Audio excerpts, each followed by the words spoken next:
جی ناظرین، میں راکیش پوری پونچھ ہلچل چینل کے ساتھ آپ سے پھر ایک بار مخاطب ہوں۔ تو سامعین، جیسا کہ ہم ہر دن ایک نئی شخصیت کے ساتھ آپ سے روبرو ہوتے ہیں، تو آج ہمارے ساتھ موجود ہیں سینئر ایڈوکیٹ شری شمن لال شرما صاحب، جن کا تعلق سیاسی اور سوشل لنک بھی ان کے بڑے ہیں، اور یہ ایک دو بار یہاں میں پونچھ میں ایم ایل اے کے الیکشن بھی لڑ چکے ہیں یہاں پر۔ آج ہم ان سے بات چیت کریں گے کہ سبھی جو اس وقت ریاست میں ڈی لمیٹیشن جو چل رہی ہے، اس کے بارے میں جناب کے کیا تبصرات ہیں؟ یہ تو بہت عرصے سے ہماری یہی ڈیمانڈ تھی کہ جموں کشمیر کا جو خطہ ہے یہ آبادی میں بھی بہت بڑا ہے اور علاقے میں بھی بہت بڑا ہے۔ اس کا ایم ایل اے جو ہیں وہ کم ہیں، سری نگر سائڈ سے زیادہ ہیں۔ یہ شروع سے ایک بہت بڑی سازش چلی ہمارے، ہم 1947 کے جو ریفیوجی مائیگرینٹ ہو کے آئے تھے ان کے ساتھ ایک بہت بڑی سازش یہ چلی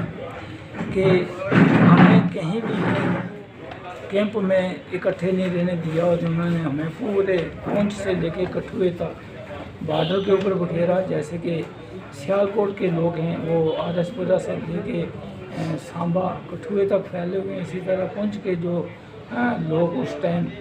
جن کو ڈی پی کا اسٹیٹس دیا انہوں نے، ڈسپلیس پرسنس کا، یہ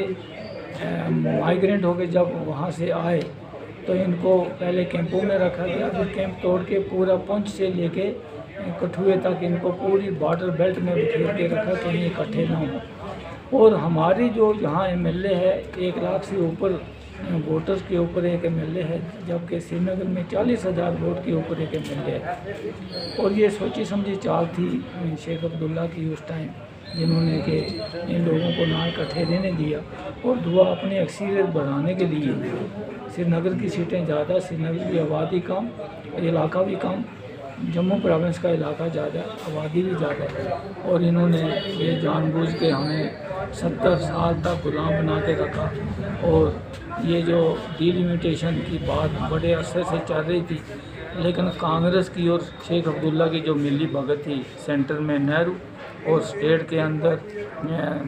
شیخ عبداللہ کی جو حکومت 3 پیڑھیوں تک انہوں نے سینٹر میں اور اسٹیٹ میں دونوں نے مل کے ہمارے اوپر حکومت کی، جس کا ہمیں بڑا دکھ ہے کہ جتنے بھی ہمارے سیاسی لیڈر گزرے وہ سب اپنی لالچ میں اس مدعے کی طرف انہوں نے کوئی توجہ نہیں دی اور ہم لوگوں کو غلام بنا کے رکھا۔ یہ 5 اگست 1919 کو ہم دراصل میں آزاد ہوئے، تب تک ہم کوئی آزاد نہیں تھے۔ پاکستان پی او کے سے ہم آ کے یہاں عبداللہ کے غلام بن گئے۔ 370 کی آڑ میں انہوں نے آج تک جو کام کیے اس میں جتنے بھی ویلفیئر میشرز تھے وہ ایک ہی کمیونٹی کو جاتے رہے۔ میجورٹی کمیونٹی ہونے کے باوجود سینٹر سے منارٹی کمیونٹی کا پورا بینیفٹ لیتے رہے، لیکن اسٹیٹ کے اندر جو منارٹی کمیونٹی ہے اس کو ہمیشہ انہوں نے اگنور کیا۔ ڈی لمیٹیشن ہونا بہت ضروری تھا، کیونکہ 2 پردھان، 2 ویدھان اور 2 سنویدھان کی جو تھیوری انہوں نے اس ٹائم بنائی، جس وجہ سے یہ اسٹیٹ کو 300 اسپیشل اسٹیٹس دے کر انہوں نے خود مختاری کی آوازیں اٹھتی رہیں۔ کارن یہی تھا کہ ان لوگوں کی یہ جو کانگریس کی حکومت ہمیشہ رہے گی، 370 جو ہے ہمیشہ رہے گا، اور یہ ان لوگوں کو ہم غلام بنا کے رکھیں گے۔ پیسہ ہندوستان کا بن گائیں گے پاکستان کے، جہاں ہم وقت کے اوپر اسلامک اسٹیٹ کا درجہ دلوا کے اس کو اسپیشل اسٹیٹس کے تحت، تو اس اسٹیٹ کو پورا ایک الگ چھوٹی سی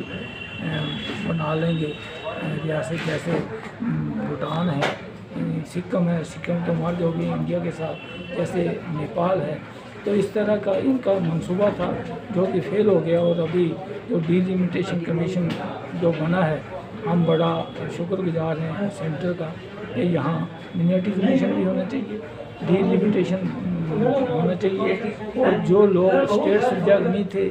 سیالکوٹ کے لوگ جو آر ایس پورہ میں بسے تھے، اب ڈومیسائل جو بنا ہے اس سب کے لیے کامن ہو گیا۔ ان لوگوں کو ووٹنگ رائٹ بھی نہیں تھا، ان کو بھی ووٹنگ رائٹ کا حق ملے، اور اسٹیٹ کے باشندہ ہونے کے ناطے جتنے بھی بینیفٹس ہیں ہم لوگوں کو ملنے چاہیے۔ हमारी डेवलपमेंट हो एजुकेशन में, और दूसरा जो मिnority कम्युनिटी का जो बेनिफिट है वो भी हमें मिले, और डिलिमिटेशन होने की वजह से जो प्रोग्रेस होगी, अपने वोटर्स की जो तादाद बढ़ेगी, उसमें जितना भी सीटें जम्मू खिते में बढ़ें, ताकि आने वाले वक्त में बतौर डिलिमिटेशन जो भी चीफ मिनिस्टर हो जम्मू खिते का हो, ताकि 70 साल जो हमारे वेस्ट हुए उसका आने वाले 70 सालों तक हमें बेनिफिट मिले। ऐसा हम ये चाहते हैं कि डिलिमिटेशन कमीशन बारीकी से इस मुद्दे को स्टडी करके और जस्टिफाई करे डिलिमिटेशन को। शुक्रिया।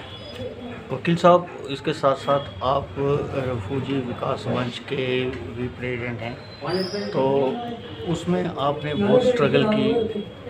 रेफ्यूजियों का अपना हक दिलवाने में, तो उसके यूज़ में आपने जितने स्ट्रगल की लोगों को 5.5 लाख रुपया भी मिला, और उसके बाद जो लोग आपके साथ शाना बशाना चलते थे आज वो आपसे दूर होते जा रहे हैं, तो इसकी क्या वजह है? क्योंकि इसको शुरू करने में तो आपका ही मेन रोल। सबसे बड़ी बात यह है कि जितने भी सियासी लोग हैं वो नहीं चाहते हैं कि कोई दूसरा आदमी फील्ड में आए। हमारा तो कोई सियासी मिशन था नहीं, ये एक सामाजिक बात थी जिससे हम वंचित थे, और हमने एक सेवा भाव से निष्पक्ष होकर इस फील्ड में उतरे। लेकिन हमें ऑफ़र भी दिया गया कि आप ऐसा करो कि हमारे साथ ज्वाइन करो, जो भी होदा चाहते हो आपको मिलेगा। लेकिन मैंने उनसे साफ इनकार कर दिया कि पॉलिटिक्स ज्वाइन करने के से ये जो मुद्दा है ये मर जाएगा, क्योंकि आप जब सियासी पार्टी ज्वाइन कर लेते हो तो सियासी पार्टी के मंशूर के मुताबिक चलना पड़ता है, और इस तरह के जो मुद्दे हैं वो मर जाते हैं। जैसे कि 70 साल ये मुद्दा सियासी लोगों की वजह से हमारा उभर नहीं पाया था, तो 15-16 साल मैंने वेस्ट किए। लेकिन जब मुझे कामयाबी मिली और सियासी लोग बीच में आ गए, हमने किया, मैंने कहा आप जो क्रेडिट लेना चाहते हो लेते रहो, उससे हमें कोई, क्योंकि हमारा कोई सियासी मिशन नहीं था। यही एक वजह थी कि जिस वजह से हमारी जो डिमांड थी 50 लाख रुपया फ्री कुंभा मिलना चाहिए, क्योंकि 1947 के ऊपर जो कुंभा रजिस्टर हुआ था, आगे 6-6, 7-7 कुंभे, तीसरी जनरेशन, चौथी जनरेशन हमारी जो कम अप हो रही है, तो 4 जनरेशन की जो बढ़ोतरी हुई है उस हिसाब से हमारी डिस्ट्रीब्यूशन में बहुत कम हिस्सेदारी बनती है।